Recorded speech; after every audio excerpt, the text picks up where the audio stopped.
Real Talk, Part 5, Character over Cravings. Hindi ka sinisira ng isang malaking kasalanan. Kadalasan, sinisira ka ng maliit na compromise. Yung okay lang, yung minsan lang, yung wala namang makakaalam. Pero bawat compromise may tinatanggal. Unti-unting tinatanggal ang integrity. Unti-unting tinatanggal ang karakter. Hanggang isang araw, di mo na kilala sarili mo. Sabi sa Romans 12 verse 1, offer your bodies as a living sacrifice, holy and pleasing to God. This is your true and proper worship. Hindi sinabi ni God, offer mo pag convenient.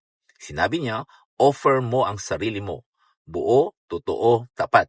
Kasi ang cravings lumilipas, pero ang character, ikaw yan.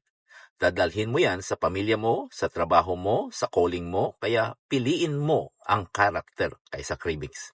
Piliin mo ang integrity kahit walang nanonood. Piliin mo ang holiness kahit walang palakpak. Kasi ang tunay na lakas, hindi yung marunong sumabay, kundi yung marunong tumanggi. Kung seryoso ka sa pagbabago, type mo, I choose character. At kung gusto mo pa ng ganitong real talk, follow, share, at itag mo ang kaibigan mo. This is not just content. This is a call.